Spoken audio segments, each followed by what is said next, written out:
For this playoff, let's invite upon stage Mr. Shubhranshu Singh, Chief Marketing Officer, CVBU, Tata Motors. Mr. Santosh Iyer, Managing Director and CEO, Mercedes-Benz, India. We have Mr. Martin Corner, Director of Climate Protection, Mobility and Housing Policy Unit, City of Stuttgart. Mr. Sigmar Hasis, CEO of Hasis. We have Dr. Hagen Radowski, Senior Partner, Porsche Consulting, GmbH. And Mr. Mark Zimmerman, CFO, member of the board at MHP. And for the refereeing of this playoff, the match referee is none other than my friend and colleague Karthik Malhotra. Karthik, all yours, man.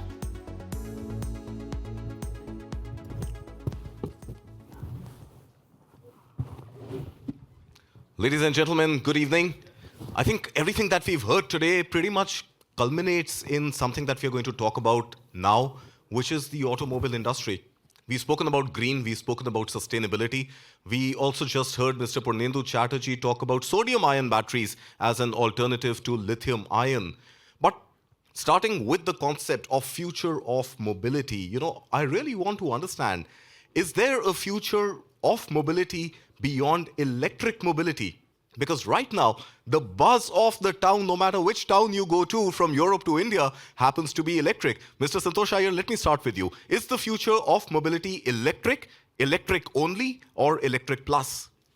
See, we are in Stuttgart, where if you ask it 140 years back, and if you would have come here and asked this question, they would have said, and you do a market research, they would have said mobility means faster horse carriages. Nobody would have told a car, right, till the time... Sir, you're doing that already. You're using the Formula One engines in the Mercedes-Benz cars, and then you're combining it with the power of electric and hybrids, which are giving a mileage of 13 kilometers a liter. So I don't think the story has changed too much, has it? No, I think the brand thrives on innovation, and we have been pushing the boundaries. So the future to define is yet to be seen. But as we see today, there is no other alternative, at least in the passenger car space, than electric. When you have to decarbonize the industry, when you need to also get performance out of the car, I think if you tick all those boxes, right now it's only electric which offers. But future nobody knows. That's to put a time frame to say the future will never be anything apart from any other technology may not be entirely right. But at this stage, it's about electrification. It's about using electric cars. Personally, me working for the brand, when I come to Stuttgart, when I have a chance to see some future cars, including performance cars, they blow me away, on what's yet to come.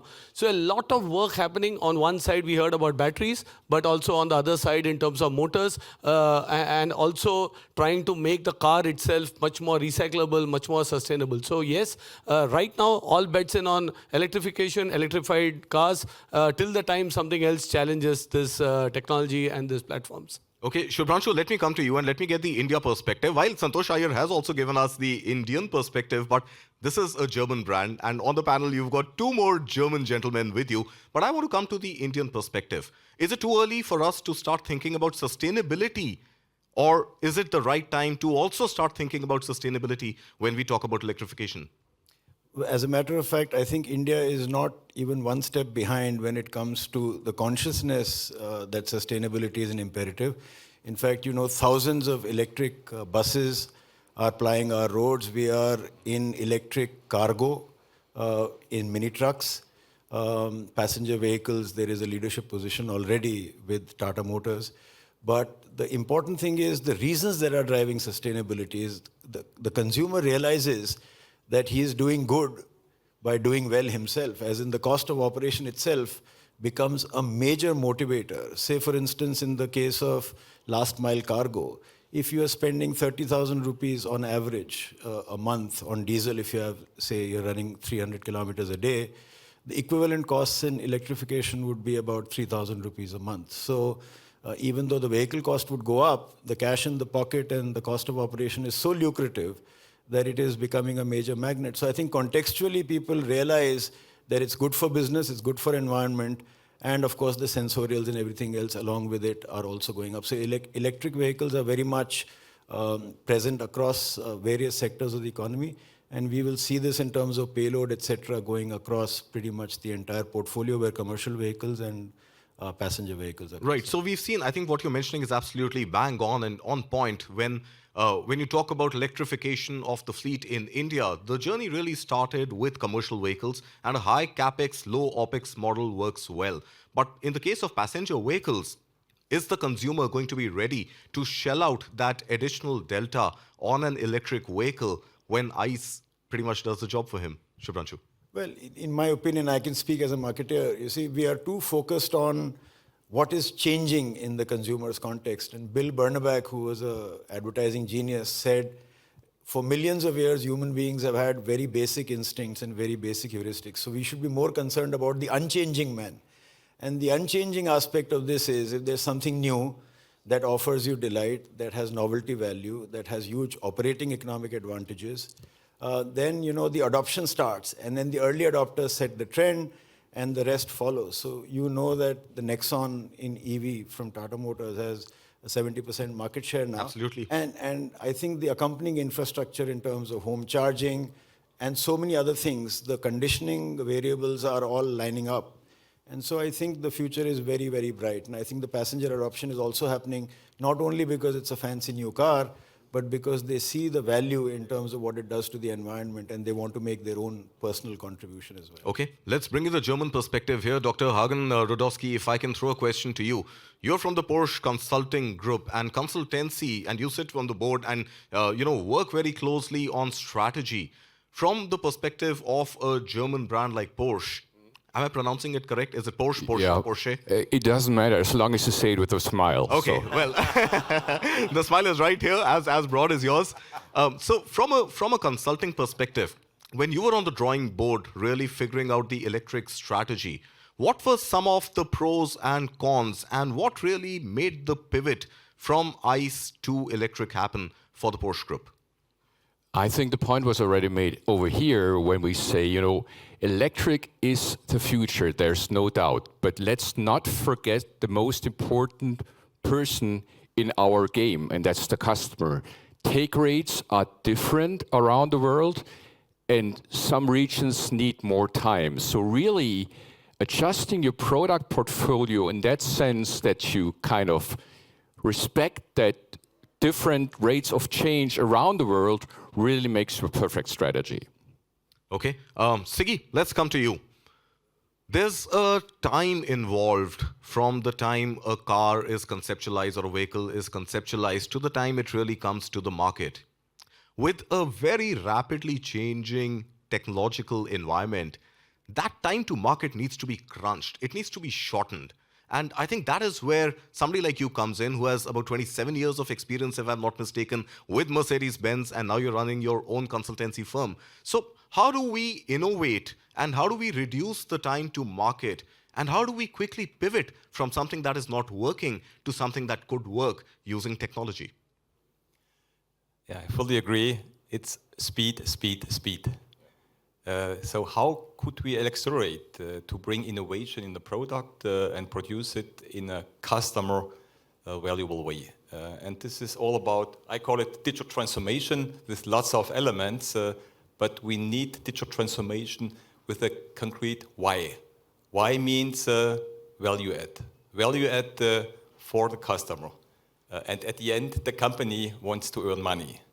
Therefore, speed means and let me just make an example how we do the validation. Other OEMs globally, there are 3 types of validation.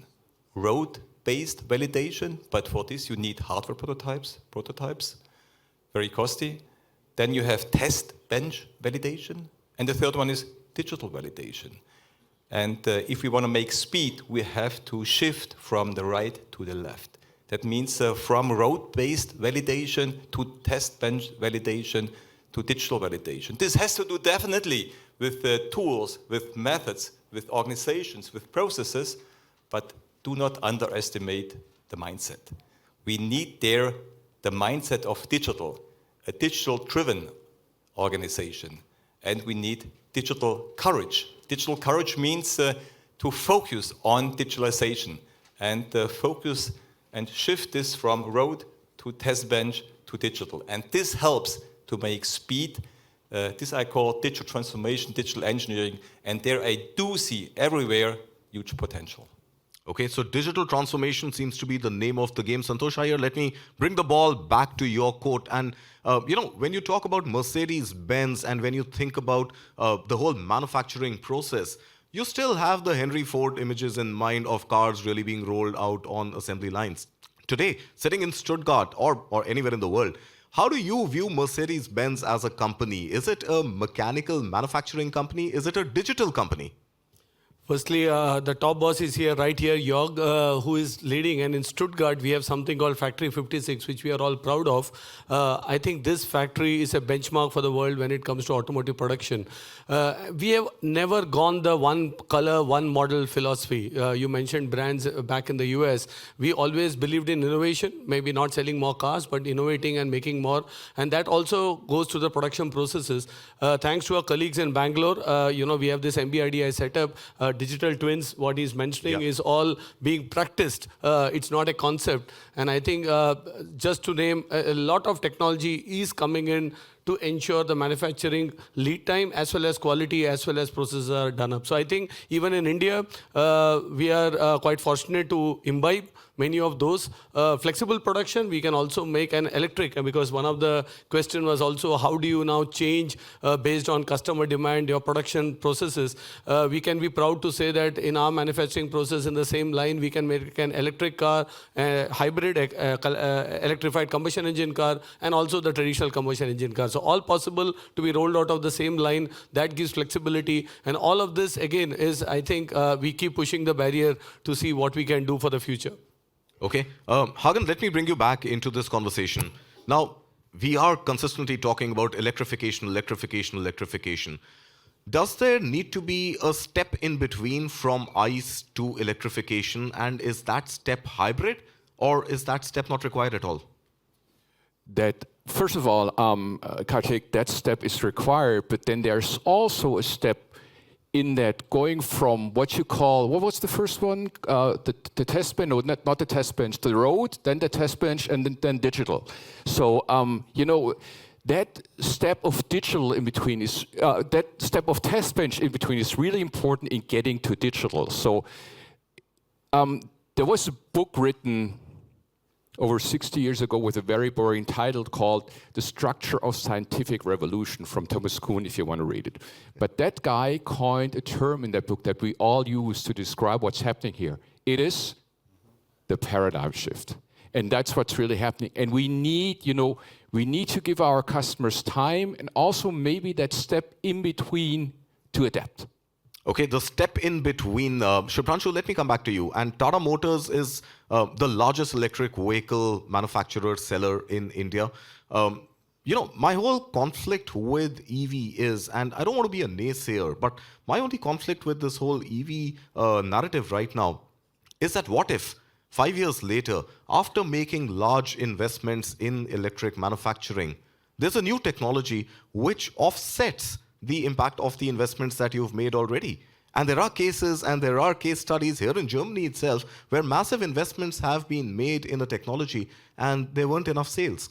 So how do you quantify and qualify that risk-reward ratio when you adopt a new technology? I'm saying no. Firstly, there is no dance of probability here. It's quite clear that the world needs to move towards a more sustainable mobility. And time and the future only move in one direction. So when people have already adopted that... Do we know it's the right future? Certainly, because the way industry and technology come together and move ahead is that a very virtuous ecosystem develops around it. And consumer insights into their choice making are actually mediated by various voices of authority. It's not only the OEM saying, I think you should buy electric, therefore go buy electric. They make their own choices based on what are the options available. Take, for example, what has happened in communication or content, for example.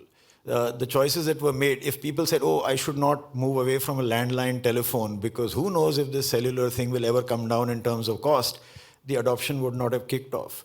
When NASA sent a man to the moon in 1969 July, the total computing power in NASA was less than what's available in an electric iron today. Right. And an ordinary hand phone, smartphone would have more computing power than the entire planet had. If they said, you know what, I'm sending a man to the moon, but what if the technology changes in between, I can't get him back? There is inherent risk in every business decision that you make.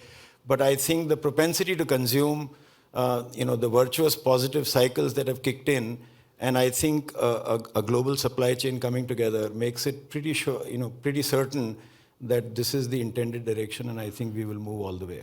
Okay, and this actually brings me to a small elephant, but yet an elephant in the room, and this is something that my colleague Sandeep just addressed some time back, but I want to bring it in the context of manufacturing of electric vehicles. And Siggy, let me come to you with this.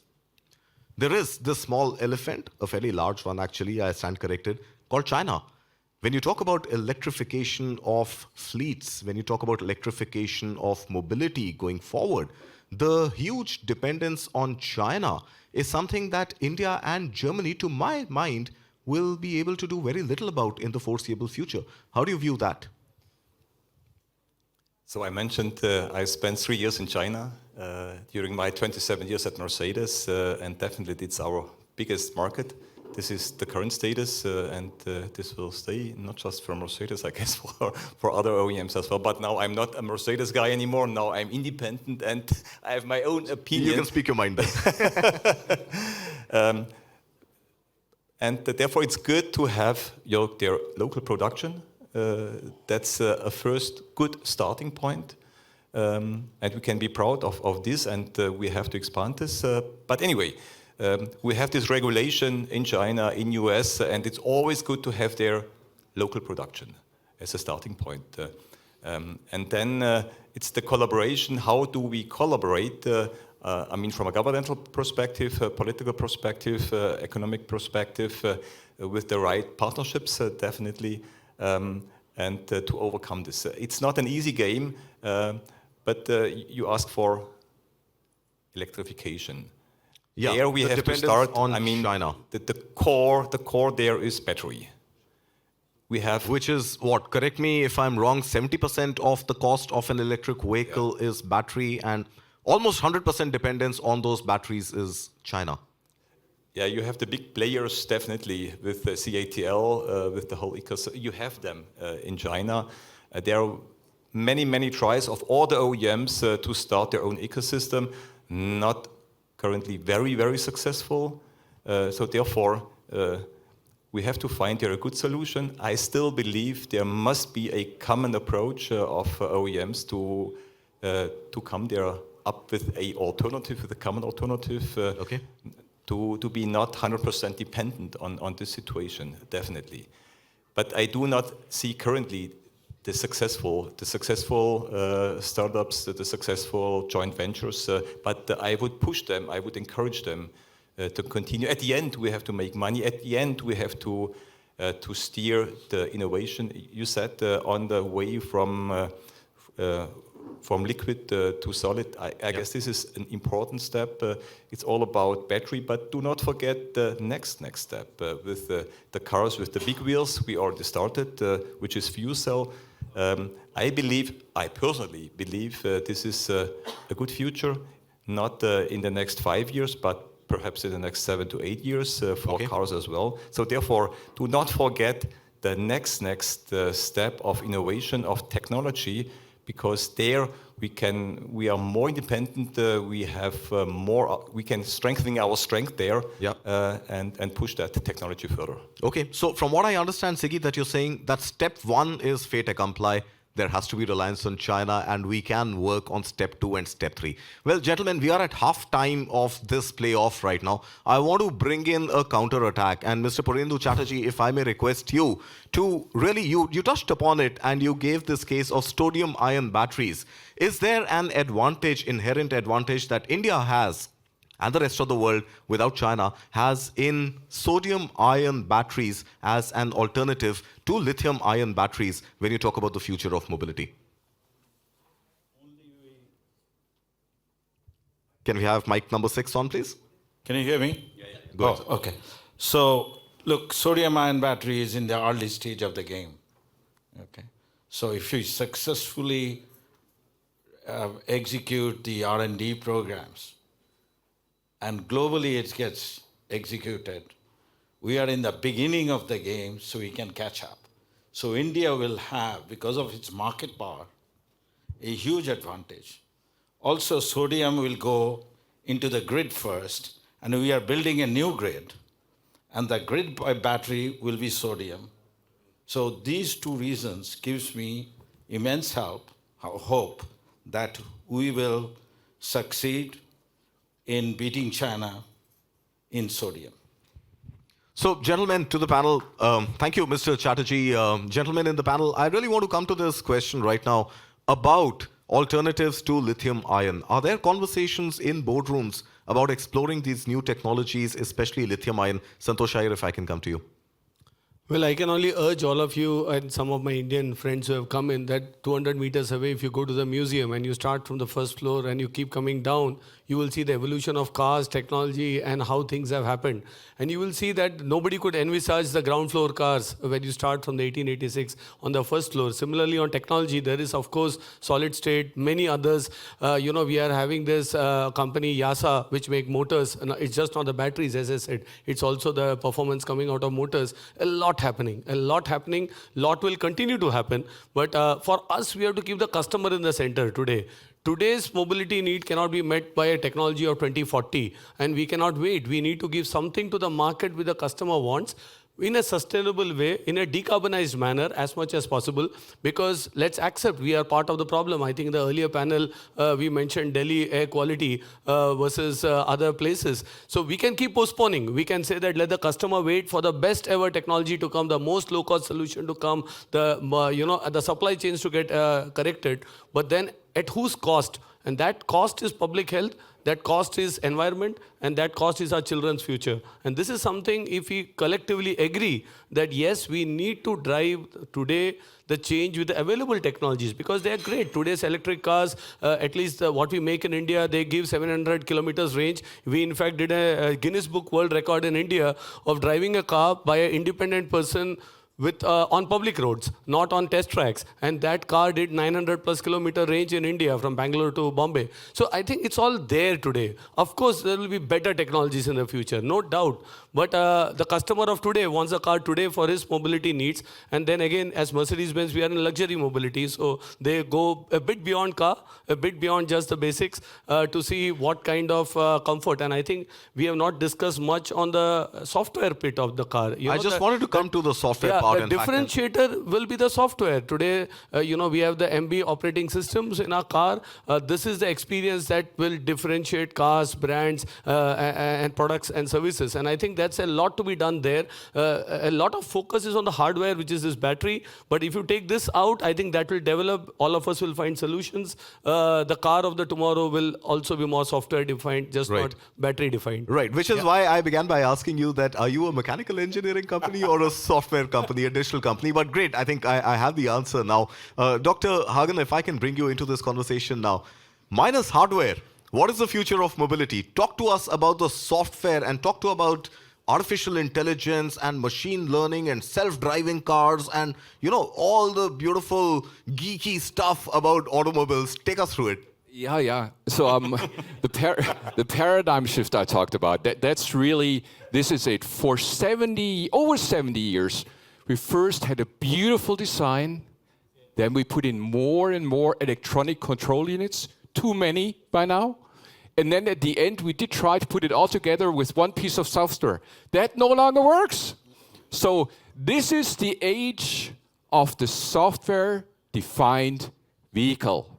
Yes, you've heard this before, but no longer design first, then ECUs, then software. Today it's software first, then a few ECUs, and then we can go into any beautiful car like any Porsche. So this is the basic idea.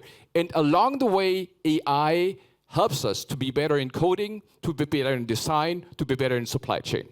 Okay, but you talk about AI and I get the jitters, I get the goosebumps. I really don't want to still believe that AI can be used to a point where the car is going to drive itself. I still want to be in control. That moment is very close, but we've been waiting for it for a very long time too, I admit. So we're somewhere in between. So are you scared of that moment as much as I am, or there's something else which is holding back automation and self-driving cars? It's more the perception and maybe also a little piece of missing regulation. But if you go to San Francisco today, you can already experience that. So it's there. It's more about, how do we deal with the biggest topic for autonomous driving, which is mixed traffic. That's really the challenge. So if you go on the road, all those other cars still will be there. What do we do about it? That's what's keeping us up a little bit here. Okay. Singh, let me bring you in. You talk about crunching timelines and the time to market and really getting the technology, the software part, to work much quicker to get cars rolled out sooner than they used to earlier. I believe the timeline has been crunched from 4 years, or from 5 years to 4 years, and now you're working on crunching it from 4 to 3. Yeah. Talk to us about the role of artificial intelligence and connected technologies in crunching this timeline from a manufacturer's perspective. Let me start a little bit storytelling. 10 years back, when I had a discussion with Ola Kalenius, and I asked for some money for the digital twin, he said, okay, Sigi, give me 3 numbers, how I can measure your success and how you want to bring benefit for the company. And I know he expected KPIs. And I said, Ola, 30, 12, 1 ready. And this is always time, cost, quality. So time is only one aspect. It's cost and quality as well. These 3 dimensions. At that time, I meant 30% hardware prototype production, 12 months acceleration in the product creation process, and first time right. That means no postponement of your market entry dates. This is time, cost, quality. And what I've learned there, make your targets measurable. And if you have measurable targets, you can track them. And this helps you to do the digital transformation. Coming back to AI. AI you can use along the enterprise processes in engineering, production, sales, after sales. You can do AI in the car as well, in the behavior. So therefore, 2 areas. In both cases, it's super important. And I'm doing a lot of AI projects with a lot of startups. Not focus only on the technology. Yes, it's Gen AI. Yes, it's deep learning. Yes, it's neurosymbolic AI. It's knowledge graphs. Combine the right algorithms, but even more important, have a deep knowledge of your business processes. And if you know your business processes, and that's true for engineering, for production, sales, and after sales, knowing you have the right data and you have first to do your homework before you start the AI. Do I have the right data? Do I have the right data quality? Do I have access to the right data via API? And have the right use cases? Then you can start doing AI. And what I have seen already, and you come back, I will come back to this acceleration, you can easily do efficiency improvements by 30-40% because of along the processes, along this engineering processes to accelerate even more. And this is AI with a deep knowledge of the business processes. So do it in a T-shaped way. Okay. So KPIs, and talking about KPIs, Shubhranshu, if I can bring you into this conversation now. Is there a KPI for Tata Motors to make its way into Germany? I haven't seen Tata Motor cars in Germany yet. What is the roadmap? Not in my pay grade to answer. Okay. But I can tell you, I'd like to kick the ball in India's direction for a minute. Okay. Because I see that we've spent a lot of time on powertrains and alternate fuels and future fuels and so on. But you must remember, since we are an India forum here as well, for an economy of 3.5 trillion at 1.3 billion people plus, with a median age of 28, if you were to count 100 people on the planet, 2/3 of them are going to be from India and China. Yes. So the definition of global and the bracket at which we are talking about the most sophisticated innovations coming to market and being commercialized, the entire luxury market in India is all of 50,000 vehicles today. That's right. And so therefore, for an urban population of 500 million, You need to have the ability to do incremental changes which can be commercialized with mouth-watering value at a very effective price point. And so the global majors also will need to be able to bring that innovation in easily accessible ways at the last mile, find the dealers, file in the service ecosystem. And there are brilliant things happening. Porsche has the suspension management system. Li Auto has done some fabulous work. How do we bring the benefit of that technology, which is happening in labs across the world, is commercialized for the elites, to the everyday lives of Indians everywhere, which then opens up a humongous market which will continue, given our demographic dividend, for many, many decades in the future. So I think, it's like I said, it's not my pay grade to decide whether or not we need to be in Germany, but certainly we need to do more in India. Everybody needs to do more in India, and the Germans are welcome to be in India as well. I noticed you very, very easily flicked the ball from your court to Santosh Iyer's court. So, what do I make of it? Are we expecting semi-luxury or more luxurious Tata motor vehicles, or are you hinting? I'm a commercial vehicles man. Mercedes-Benz cars more accessible to people like us. I mean, Santosh's credentials are impeccable. It's well established. I mean, Mercedes is a leader in that bracket, and some of the work that they're doing direct to customer, etc., is very, very impressive. I'm just saying that even that, Karthik, if I may hazard a point, the old structure of mass, popular, prestige, local player, JV, MNC, even that model has gone for a toss now. So everybody is in play everywhere. Instead of saying, this is my proven model and I'll take it to an India and then wait for India to catch up, you just need to have the acumen to say, this is a great market.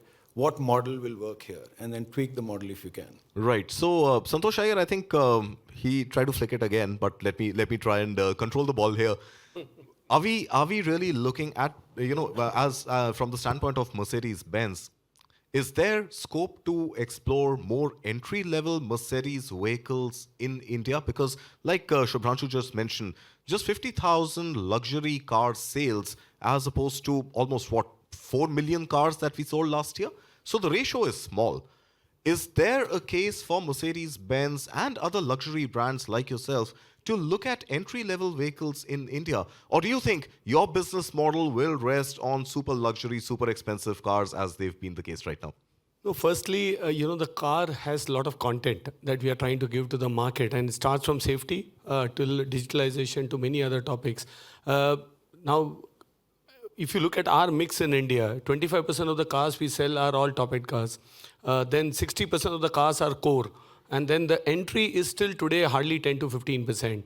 So it's not that we don't have the entry. We have the GLA, we have the A-class there. But end of the day, of course, these cars have content and they are Mercedes-Benz. There is no plan to not have a non-Mercedes-Benz in any market. And either we do it because I think the brand promise, if you have a car, it needs to tick all the boxes. And what is the fundamental DNA of the brand. So in that sense, yes, we are waiting. Also on the other side, we have financial solutions. What's working well in India is we have a financial services arm, which is now close to 1 billion in portfolio. And these guys, they really come up with ownership solutions where an Indian can actually pay 50,000 EMI, and actually start driving a Mercedes-Benz. And that in monthly installment is something that actually then crosses barriers between different segments. Our effort would be to try to make that as one of the key entry. But yes, again in India, consumers like to own the car and not lease it. And in these models, you have to give the car back in 3 years. So there is always an anxiety what happens after 3 years. So this is more of a cultural shift, but that's the direction we would like to continue in terms of our product development as well as what we do in India. Okay, so I want to take a little bit of a break here and really pivot from four-wheelers and cars. While I understand this is the birthplace of Mercedes-Benz and Porsche, but I really want to defend at this point some blue sky thinking. And if Mr. Rahul Bharti is with us in the audience, Mr. Bharti, I would really want to come to you and want you to elaborate upon the story that you and I were discussing offline yesterday about flying taxis. Oh my God. I mean, that seems to be just another game changer at all. And Mr. Rahul Bharti was telling me about these flying taxis which are being tested by Suzuki in Japan. So take us through the future of flying mobility. Yes. So we have to be open about what all can society benefit from.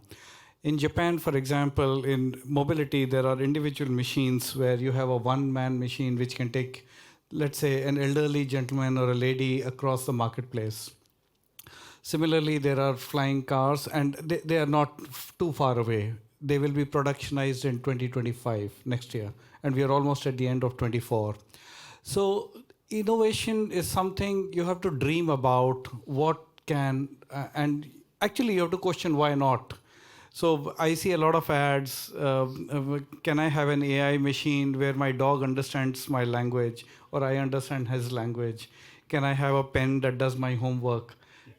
They're not too far These away. seem like the Apple April Fool's Day ads, right? I mean, all this used to seem like April Fool's Day. And here we have, in fact, some solutions already. So, yeah, please elaborate. Yes, so it appears it's on the border of,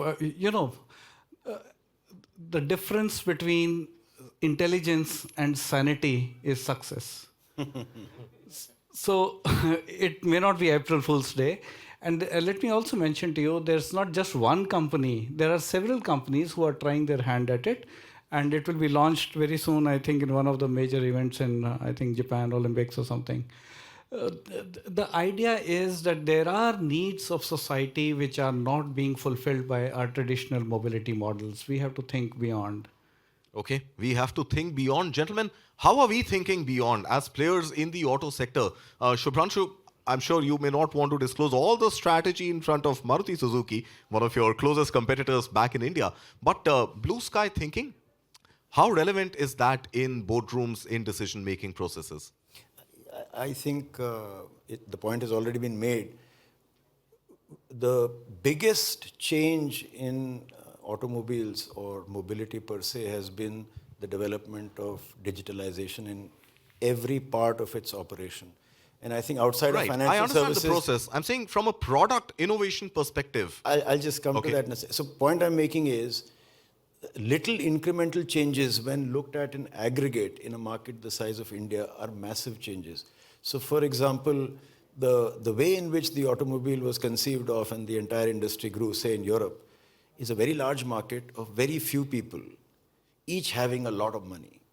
You come to a developing market, say in India, the paradigm shift is that it's still a very large market in aggregate of billion people, each having very little.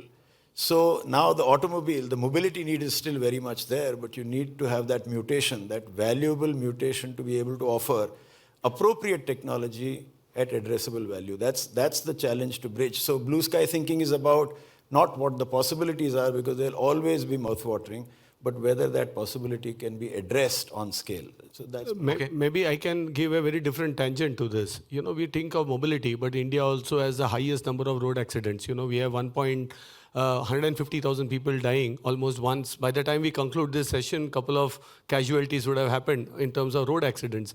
So we were discussing and we adopted a highway stretch, right, as part of our CSR initiatives, which has the highest fatality. The Samruddhi Mahamarg, one of the best expressways, but having the highest casualties. And then with them, when we were discussing with this NGO, what can we do? We said our cars have a lot of sensors. They continue to collect data. They continue to collect data in terms of road conditions, also in terms of what's happening. And then we were discussing with our RD colleagues, of course, these are anonymous data. Can we use this data to identify potential braking hotspots? Where can we do? What can we do there? So as part of our CSR activities, can we change the design, if possible, or do an intervention on that road or on that corridor where we can actually reduce fatalities and accidents? So this is what mobility can do when you actually really look into the space of public safety and others. So you have to think beyond just selling cars or trucks and buses, but also in a developing country like India, as Shubhranshu said, the challenges are different. Right. So as players, what can we do to then change the game? All right, gentlemen, we are completely out of time. One last word, Dr. Hagen, 30 seconds for you. I'd add, you need a radar. So at Porsche, we have something called Porsche Ventures, and we heard this before. Looking at startups is a great idea to capture ideas. And for blue sky thinking, you need those ideas that are floating around, and maybe a vehicle like Porsche Ventures is a very good idea. All right, gentlemen. Well, that's all we have time for. This conversation can continue forever, and I'd love to take it offline with you, but right now we are completely out of time. Thank you so much for joining us here on the future of mobility at the News9 Global Summit in Germany.